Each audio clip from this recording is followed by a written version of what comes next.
Rais wa Marekani Donald Trump ahitimisha duru yake ya mwisho ya mazungumzo na rais wa China Xi Jinping na kukamilisha ziara yake mjini Beijing. Mlipuko wa ugonjwa wa Ebola umeripotiwa katika wilaya ya Ituri mashariki mwa Jamhuri ya Kidemokrasia ya Kongo.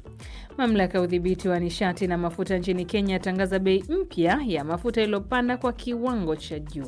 Vile mafuta imeongezwa, tumelala tu juu hiyo bei, watu wanasikia iko juu na tena wateja hawakuji. Unaona magari zimesimama hivi. Abiria ana kitu, sisi yenyewe yanikuwa kulipo ni bara. Mafuta yanikuwa imepanda sana sana sana sana, wanafaa waangalie. Na kwenye mjadala wetu wa wiki hii tunaangazia ziara hiyo ya rais wa Marekani Donald Trump nchini China. Je, vipi kuhusu ushindani wa kiuchumi baina ya mataifa haya mawili? Hii ilikuwa ni masuala ya kutafuta ushindi wa karibuni na kutuliza tu kile ambacho kinaendelea hivi sasa. Haukuwa mkakati ama mkutano wa kutaka kubadilisha sera kubwa katika hili. Kuna baadhi ya mambo ambayo yamefikiwa hivi sasa, lakini hakuna malengo ya muda mrefu. Viwanjani, mfahamu mwanamichezo wa kwanza bilionia Uingereza. Sikiliza makala ya spoti hapo baadaye. Jina langu ni Ive Buchana.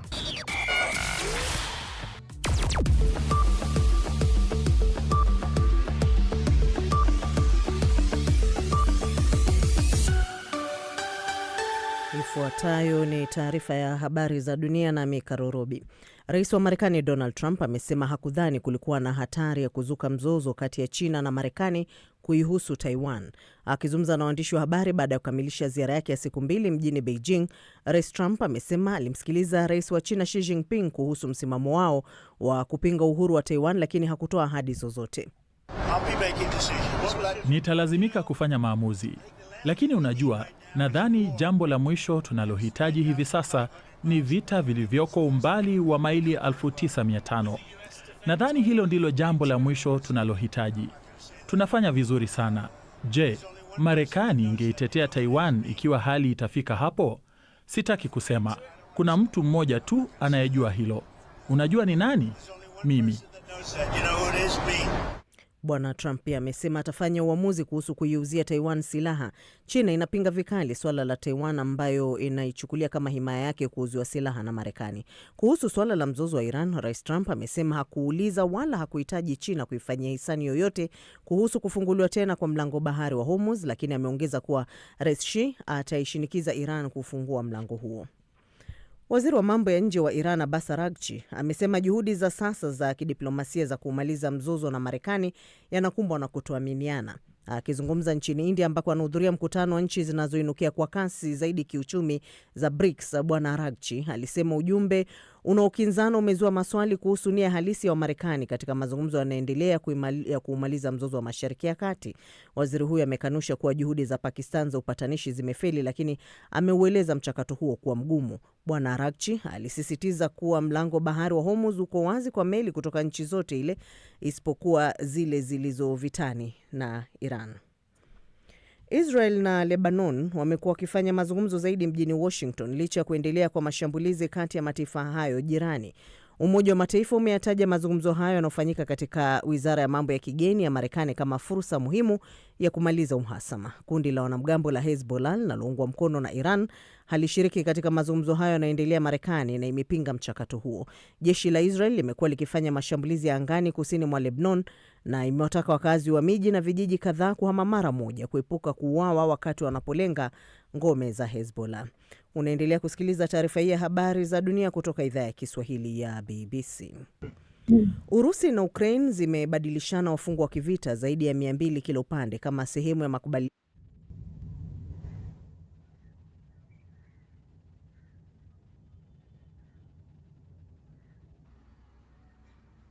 Donald Trump na Umoja wa Falme za Kiarabu UAE. Wafungwa hawa ni wa kwanza kati ya wafungwa 1000 kutoka kila upande wanaotarajiwa kuachiliwa huru. Rais wa Ukraine Volodymyr Zelensky alisema baadhi ya Ukraine walipigana katika maeneo kama kilipo kinu cha nyuklia cha Chernobyl na Mariupol, ikiwa ni pamoja na wakati wa kukilinda kiwanda cha chuma cha Azovstal. Wakati huo huo, kumezuka moto mkubwa katika mojawapo ya vituo vikubwa vya kusafisha mafuta nchini Urusi huko Ryazan katika shambulizi la Ukraine la kutumia ndege zisizo na rubani. Gavana eneo hilo anasema watu 4 waliuawa akiwemo mtoto wakati majengo ya ghorofa katika jiji hilo yaliposhambuliwa. Msemaji wa Wizara ya Sheria ya Marekani amesema kuwa Marekani inapanga kumfungulia mashtaka aliyekuwa rais wa Cuba Raul Castro ambaye ni ndugu wa kiongozi wa mapinduzi wa Cuba Fidel Castro. Bado haijulikani ni lini hasa mashtaka hayo ambayo lazima idhinishwe na Baraza Kuu la Mahakama yatakapowasilishwa rasmi. Robert Kipto na taarifa zaidi. Kwa mujibu wa afisa mmoja wa idara ya haki na sheria na ambaye hakutajwa jina na alinukuliwa na mashirika ya habari, hatua hiyo inaweza kuchukuliwa hivi karibuni. Kwa mujibu wa mashirika hayo, kesi dhidi ya Raul Castro inahusishwa na tukio la miaka 30 iliyopita ambapo Cuba ilidungua ndege ya shirika la misaada ya kibinadamu la Brothers to the Rescue. Ripoti kuhusu uwezekano wa kufunguliwa kwa mashtaka dhidi ya Raul Castro zimeibuka wakati mkurugenzi wa CIA John Ratcliffe alipokuwa mjini Havana kuwasilisha ujumbe kutoka kwa rais wa Marekani Donald Trump kwa viongozi wa Cuba. Marekani ilisema kuwa iko tayari kwa mazungumzo ya kina kuhusu masuala ya uchumi na usalama, lakini tu ikiwa Cuba itafanya mabadiliko ya kimsingi. Na mkurupuko wa ugonjwa wa Ebola umeripotiwa katika wilaya ya Ituri mashariki mwa Jamhuri ya Kidemokrasia ya Kongo. Kulingana na taarifa kutoka Kituo cha Afrika cha Kudhibiti na Kuzuia Magonjwa Afrika CDC, takriban visa 250 na vifo 65 vimeripotiwa jimboni Ituri katika miji yenye shughuli za uchimbaji dhahabu za Mongwalu na Rwampara, na kwamba bado inachunguza visa vingine vinavyoshukiwa kwa Ebola katika mji wa Bunia. Ugonjwa wa Ebola uligunduliwa kwa mara ya kwanza mnamo mwaka 1976 nchini DRC na inaaminika kuwa ulisambazwa kutoka kwa popo. Huu ni mkurupuko wa 17 ugonjwa huu hatari nchini humo. Hii ni BBC. Naam, taarifa ya habari za dunia imesomwa kwako na mwenzangu Caro Robi akiwa studio zetu za Nairobi. Matangazo haya msikilizaji ni ya jioni ya Dira ya Dunia na hapa ni idhaa ya Kiswahili ya BBC. Unaweza kutusikiliza kupitia redio ya shirika mbalimbali. Ukiwa nchini Tanzania unaweza kusikiliza kupitia Radio 1 ya Dar es Salaam, Radio Free Africa kule Mwanza, lakini pia Zenj FM visiwani Zanzibar, Radio Kwizera Ngara pamoja na CJFM kule Kenya, Most FM unaweza kutusikiliza hapo, lakini pia kama uko nchini Uganda, Radio Kitara, Radio Lira, Radio Paidha. Kule Jamhuri ya Kidemokrasia ya Kongo ni Radio Muungano Beni na Lizadal Radio. Internet ni katika bbcswahili.com. Matangazo haya pia msikilizaji yanakujia moja kwa moja kupitia ukurasa wetu wa Facebook. Rambaza tu andika BBC Swahili. Pia tuko YouTube kama BBC Swahili. Matangazo haya yanapeperushwa hapo moja kwa moja. Mimi ni Skola Kisanga, lakini hapo baadaye katika mjadala utaungana na mwenzangu Phyllis Mwate. Tukianza na taarifa yetu kuu ni kwamba Donald Trump, rais wa Marekani, amehitimisha duru yake ya mwisho ya mazungumzo na rais wa China Xi Jinping na kukamilisha ziara yake huko Beijing. Trump amesema mkutano huu umekuwa wenye mafanikio makubwa na maarufu duniani na usoweza kusahaulika. Swala la biashara, mafuta na vita vya Iran pamoja na swala la Taiwan ni miongoni mwa mambo ambayo yalijadiliwa kwa siku mbili za mikutano kati ya viongozi hao wawili. Hapo awali, Rais Trump amesema Xi Jinping ameahidi kuinyima silaha Iran wakati wa mahojiano na Fox News. Taarifa zaidi hapa na Elizabeth Kazibure. Rais wa Marekani Donald Trump ameondoka nchini China baada ya kufanya mazungumzo yaliyofuatiliwa kwa karibu na rais wa China Xi Jinping yaliyolenga kuimarisha uhusiano kati ya mataifa hayo mawili yenye nguvu kubwa kiuchumi na kisiasa duniani. Baada ya mazungumzo hayo yaliyofanyika jijini Beijing, katika taarifa yake, Rais Trump amesema kuwa pande hizo mbili zimefikia makubaliano mazuri sana ya kibiashara, ingawa hakutoa maelezo ya kina kuhusu vipengele vya makubaliano hayo. Vyombo vya habari vya serikali ya China vimeripoti kuwa viongozi hao wawili walifikia mwafaka katika baadhi ya maeneo muhimu ya ushirikiano. Wachambuzi wa siasa za kimataifa wanaeleza kuwa mazungumzo hayo yalikuwa sehemu ya juhudi za kupunguza mvutano uliodumu kwa muda mrefu kati ya Washington na Beijing, hasa katika masuala ya biashara, teknolojia na usalama wa kikanda. Awali, Rais Trump ameiambia Fox News wakati wa mahojiano yake, He said he's not going to give military equipment. That's a big statement. Rais Xi amesema kuwa hatotoa vifaa vya kijeshi. Hili ni tamko kubwa alilotamka leo hii. Hili ni tamko kubwa sana, na alisema kwa msisitizo mkubwa, lakini wakati huo huo amesema kwamba wanaagiza mafuta mengi kutoka huko na wangependa kuendelea kufanya hivyo. Pia anatamani kuona mlango bahari wa Hormuz ukiendelea kuwa wazi bila vizuizi. Ziara hiyo pia imegubikwa na mvutano wa kimataifa unaoendelea kuhusu vita vya Iran. Msemaji wa Wizara ya Mambo ya Nje ya China amesema kuwa vita hivyo havikupaswa kutokea kamwe na kwamba hakuna sababu ya kuendelea kwa mzozo huo. Kauli hiyo inaonyesha msimamo wa Beijing wa kutaka suluhisho la kidiplomasia badala ya matumizi ya nguvu za kijeshi. Awali, Rais Xi Jinping amesema China itaongeza ushirikiano wa kiuchumi na Marekani kwa kununua mafuta pamoja na ndege kutoka Marekani. Naye Rais Trump amesema kuwa China inaunga mkono kufunguliwa tena kwa mlango wa bahari wa Hormuz, njia muhimu ya usafirishaji wa mafuta duniani. Kwa mujibu wa wachambuzi wa masuala ya kidiplomasia, wanasema sehemu kubwa ya mazungumzo hayo haikulenga tu kufanikisha makubaliano mahususi, bali pia kujenga taswira ya kisiasa inayoonyesha kuwa licha ya tofauti zilizopo kati ya mataifa hayo mawili, bado yana uwezo wa kushirikiana katika masuala muhimu ya kimataifa. Hata hivyo, masuala nyeti kama biashara, teknolojia, ushawishi wa kijeshi katika eneo la Asia na swala la Taiwan yanaendelea kuwa changamoto kubwa katika uhusiano wa Washington na Beijing, ingawa Rais Trump amesema kuwa haoni uwezekano wa kutokea kwa mgogoro kati ya China na Marekani kuhusu Taiwan. Kauli hiyo ameitoa akiwa ndani ya ndege akirejea mjini Washington baada ya kumaliza ziara yake nchini China. Vyombo vya habari vya China pia vimeripoti kuwa Rais Xi Jinping ameonya kwamba swala la Taiwan linaweza kuisukuma Marekani na China katika mgogoro wa moja kwa moja iwapo halitashughulikiwa kwa tahadhari. Kauli hiyo inaakisi msimamo mkali wa Beijing kuhusu Taiwan, ambayo China inaiona kuwa sehemu ya himaya yake licha ya Taiwan kujitawala yenyewe. Mazungumzo hayo yanaonekana kuwa hatua muhimu katika juhudi za kurejesha mawasiliano ya karibu kati ya mataifa hayo mawili makubwa duniani, huku dunia ikiendelea kufuatilia kwa karibu athari zake katika uchumi na siasa za kimataifa. Elizabeth Kazibure, BBC, Dira ya Dunia. Naam, asante Elizabeth. Lakini kituo cha kudhibiti na kupambana na magonjwa Afrika kimethibitisha kuzuka kwa ugonjwa wa Ebola mashariki mwa Jamhuri ya Kidemokrasia ya Kongo. Kituo hicho CDC kinasema virusi hivyo vimegundulika katika sampuli zilizochukuliwa katika eneo la jimbo la Ituri na zinaendelea kuchunguza visa vingine vinavyoshukiwa katika mji mkuu wa jimbo hilo, Bunia. Imesema watu 4 waliothibitishwa kuwa na virusi hivyo wamefariki dunia. CDC pia inasema karibu visa 250 vinavyoshukiwa kuwa vya Ebola pamoja na vifo 65 vimeripotiwa katika jimbo la Ituri, lakini bado havijathibitishwa rasmi. Taarifa zaidi na Robert Kipto. Mlipuko mbaya zaidi wa virusi vya Ebola umetangazwa katika mkoa wa Ituri mashariki mwa Jamhuri ya Kidemokrasia ya Kongo, eneo ambalo limekumbwa na mapigano kati ya makundi mbalimbali ya waasi na jeshi la serikali ya Kongo FARDC. Kulingana na vituo vya shirika la Afrika la kudhibiti na kuzuia magonjwa CDC, vifo 4 vilivyohusishwa na virusi hivyo vimethibitishwa kupitia uchunguzi wa kimaabara na visa 246 vinavyo shukiwa ikiwa ni pamoja na vifo 65 vimerekodiwa hadi sasa. Ebola ni ugonjwa hatari wa virusi unaoenezwa kwa kugusana moja kwa moja na majimaji ya mwili na unaweza kusababisha kutoka kwa damu nyingi na viungo kushindwa kufanya kazi. Ugonjwa wa Ebola imeua takriban watu 15,000 barani Afrika katika kipindi cha miaka 50 iliyopita, licha ya maendeleo ya chanjo na matibabu.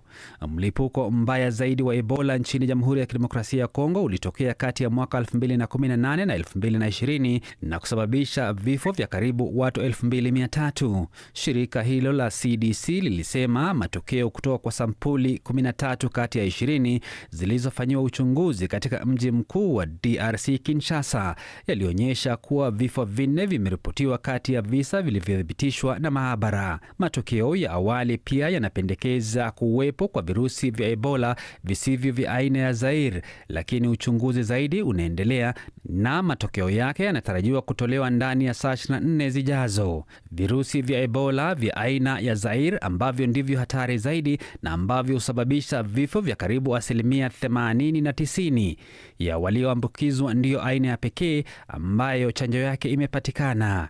Shirika hilo la afya la CDC lilisema linafuatilia kwa karibu hali hiyo na kuitisha mkutano wa dharura wa ngazi ya juu wa uratibu utakaohusisha wajumbe wa mataifa ya Jamhuri ya Kidemokrasia ya Kongo, Uganda, Sudan Kusini na washirika wa kimataifa ili kuimarisha ufuatiliaji wa shughuli za mipakani na kuyafanya mataifa hayo kuwa tayari kukabiliana na mlipuko huu. Shirika hilo la CDC limeonyesha wasiwasi wake wa virusi hivyo kuenea zaidi kutokana na shughuli nyingi za uhamiaji na kibiashara, ukosefu wa usalama katika maeneo yaliyoathiriwa na ukaribu wa maeneo hayo na mataifa ya Uganda na Sudan Kusini. Visa vya kwanza viliripotiwa katika maeneo ya Mongalo na Rwampara ambayo kila mmoja ina wakazi karibu 150,000.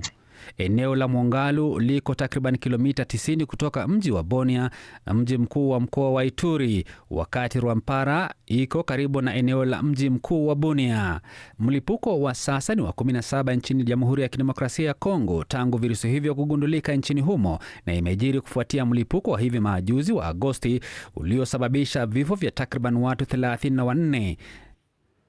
Naam, taarifa yake Robert Kipto. Msikilizaji, matangazo ya jioni ya Dira ya Dunia kutoka hapa idhaa ya Kiswahili ya BBC. Habari kuu jioni hii: mlipuko wa ugonjwa wa Ebola waripotiwa katika wilaya ya Ituri, mashariki mwa Jamhuri ya Kidemokrasia ya Kongo, kama ulivyosikia. Na katika mjadala wetu tutaangazia ziara ya rais wa Marekani Donald Trump ambayo imehitimishwa Beijing nchini China, na alikutana na kufanya mazungumzo na kiongozi wa China Xi Jinping.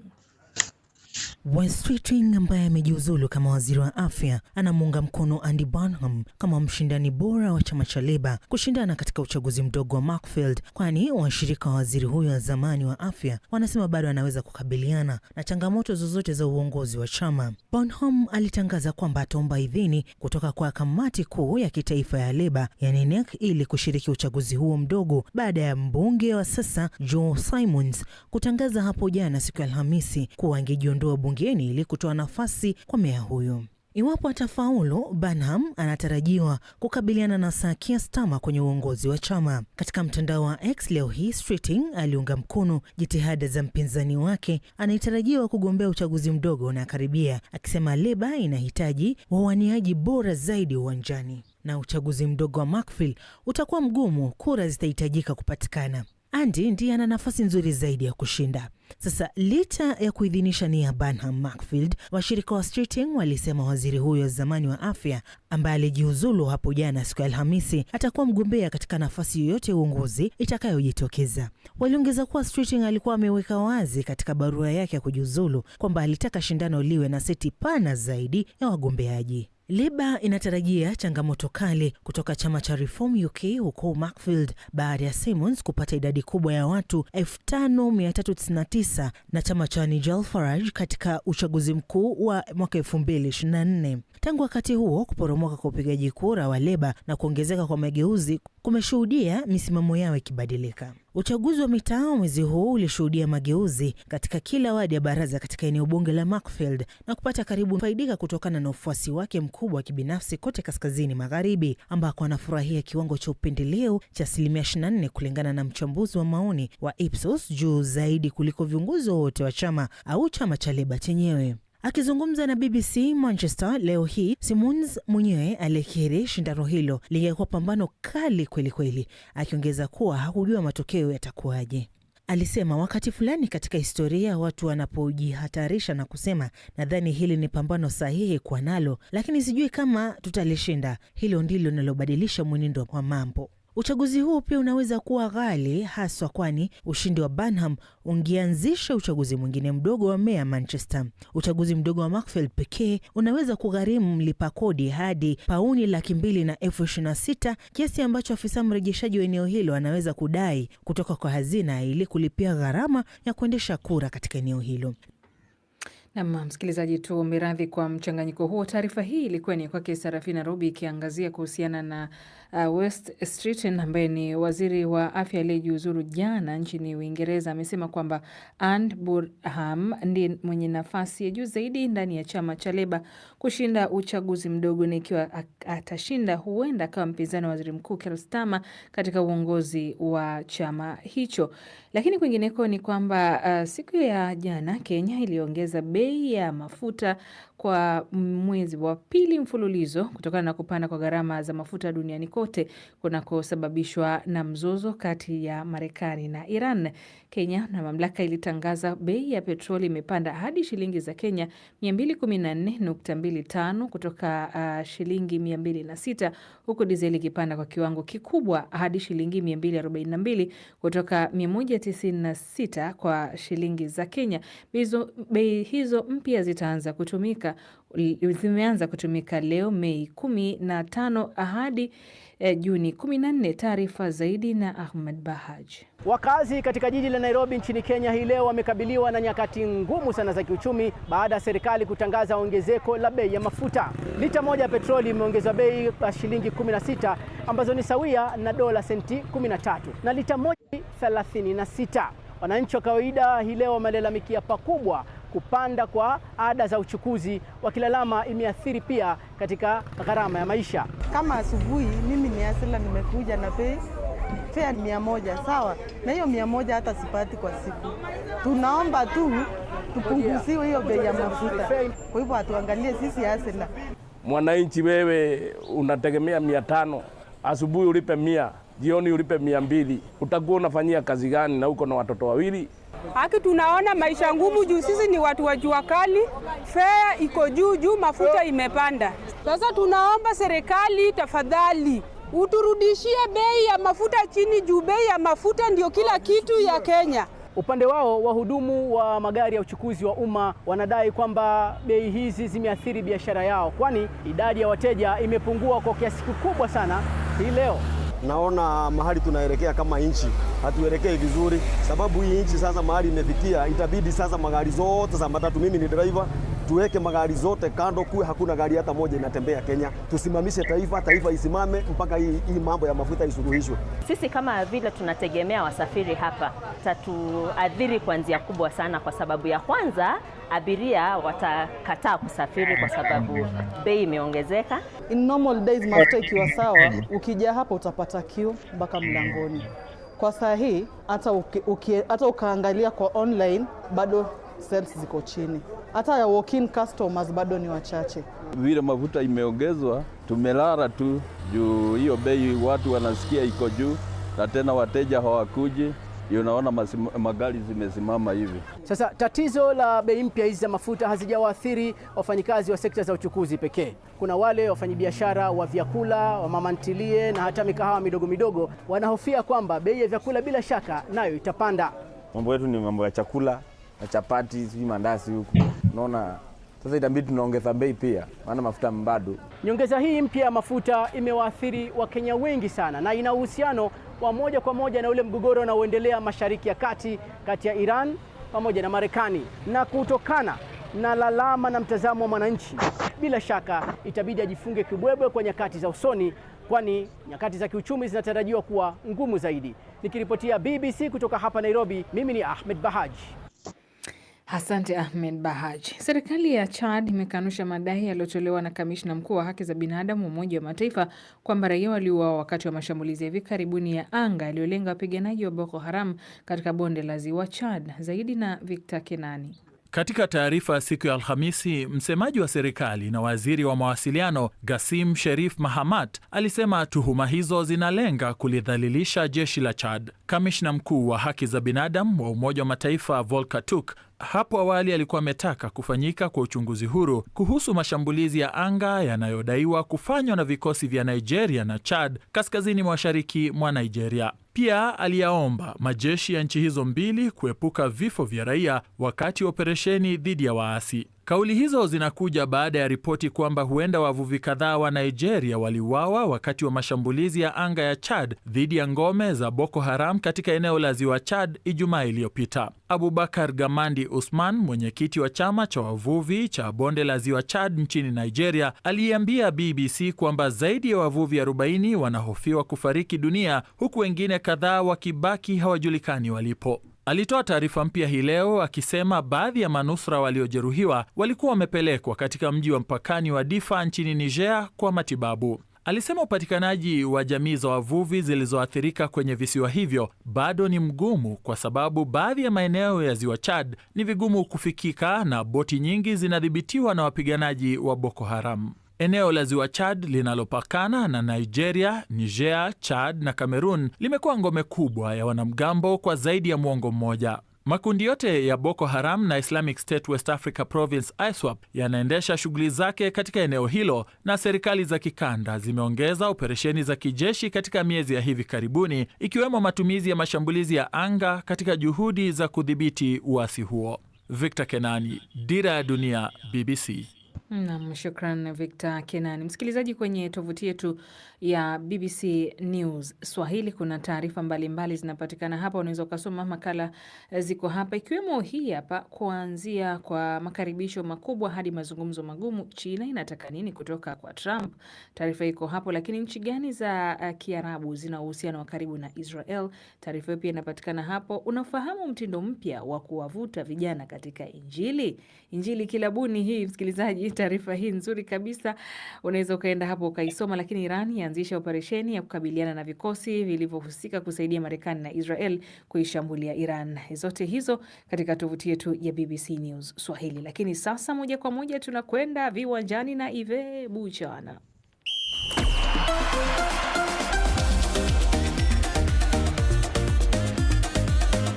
Nam, aliyekuwa nahodha wa England Sir David Beckham amekuwa mwanamichezo wa kwanza bilionia nchini Uingereza katika orodha ya matajiri ya Sunday Times Rich List ya mwaka 2026. Zaidi na Bosha Nyanji Jr. Utajiri wa pamoja wa Beckham na mke wake Victoria umefikia paundi bilioni 1.185 kwa mujibu wa waandishi wa orodha hiyo. Hiyo inaweka katika nafasi ya pili kati ya wanamichezo, nyuma ya familia ya aliyekuwa bosi wa Formula 1 Bernie Ecclestone ambaye utajiri wake unakadiriwa kuwa paundi bilioni 2. Roy McIlroy wa Ireland Kaskazini yuko nafasi ya 7 akiwa na paundi milioni 325 baada ya mchezaji huyo wa gofu mwenye umri wa miaka 37 kushinda taji lake la Masters mfululizo. Wakati huo huo, mmiliki mwenza wa Manchester United Sir Jim Ratcliffe ameshuka kutoka nafasi ya 7 hadi nafasi ya 9 kwa ujumla nchini Uingereza, huku utajiri wake ukipungua kutoka pauni bilioni 1.85 hadi pauni bilioni 15.194. Na Mbosha, kukuongezea tu ni kwamba kiungo huyo wa zamani wa Manchester United Beckham sasa ni mmiliki mwenza wa klabu ya Marekani ya Inter Miami, inayokadiriwa kuwa klabu yenye thamani kubwa zaidi katika ligi kuu ya soka ya Marekani, ikiwa na thamani ya dola bilioni 1.45.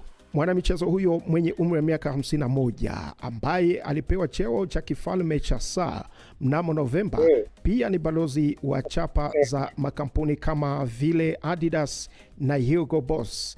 Utajiri wa Victoria Beckham kwa kiasi kikubwa umetokana na nembo yake ya mavazi baada ya kupata umaarufu hapo awali kama mwanachama wa kundi la Spice Girls. Bado nikisalia England, Michael Carrick wa Manchester United ameingizwa kwenye orodha fupi ya wanaowania tuzo ya kocha bora wa msimu. Naam, kocha huyo wa muda wa Manchester United Michael Carrick anatajwa katika orodha fupi ya makocha 6 wanaowania tuzo ya kocha bora wa msimu wa ligi kuu ya England. Carrick ambaye amesimamia United katika mechi 15 tangu achukue nafasi ya Ruben Amorim mnamo mwezi Januari. Carrick anaungana na Mikel Arteta wa Arsenal pamoja na Pep Guardiola wa Manchester City ambao wanachuana vikali kutoa ubingwa wa ligi msimu huu. Kocha mkuu wa Bournemouth aliondoka Andoni Iraola, Keith Andrews wa Brentford pamoja na Legends de Bris wa Sunderland nao pia wameteuliwa. Miongoni mwa wachezaji 8 wanaowania tuzo ya mchezaji bora msimu huu wa ligi ya England ni 3 kutoka Arsenal, David Raya, Gabriel pamoja na Declan Rice, pamoja na 2 kutoka Manchester City ambaye ni Antonio Semenyo pamoja na Erling Haaland. Wengine wanaoingia katika orodha hiyo fupi ni nahodha wa Manchester United Bruno Fernandes, mshambuliaji wa Brentford Igor Thiago na kiungo wa Nottingham Forest Morgan Gibbs-White. Katika kipengele cha mchezaji chipukizi bora wa msimu huu wa ligi kuu kwa ajili ya wachezaji wenye umri chini ya miaka 23, hapo mwanzoni mwa msimu kiungo wa West Ham Matheus Fernandes, beki wa pembeni wa Newcastle Lewis Hall, beki wa kulia wa Brentford Michael Kayode na kiungo wa Manchester United Kobbie Mainoo ni miongoni mwa walioteuliwa. Nikisalia England, Jumamosi itapigwa fainali ya kombe la FA, Chelsea ikimenyana na Manchester City kwenye uwanja wa Wembley, na baadhi ya michuano ya ligi kuu ya soka itapigwa, ambapo Jumapili Manchester United itapepeta Nottingham Forest. Leo usiku Aston Villa itamenyana na Liverpool. Ukitaka kupata mengi zaidi, usikose kusikiliza mtazamo wangu baadaye kidogo. Barabara kabisa. Makosa matatu zaidi ya mwamuzi msaidizi wa video VAR yamethibitishwa na jopo la ligi kuu ya England linaloshughulikia matukio muhimu ya mechi na kufanya jumla ya makosa msimu huu kufikia 23. Hili ni ongezeko la asilimia 35 ikilinganishwa na msimu uliopita kukiwa na makosa 17, lakini ni kiwango cha chini kuliko makosa 30 yaliyorekodiwa mnamo msimu uliotangulia. Naam, ni hayo tu katika michezo. Ni kushukuru sana Bosha Nyanje Junior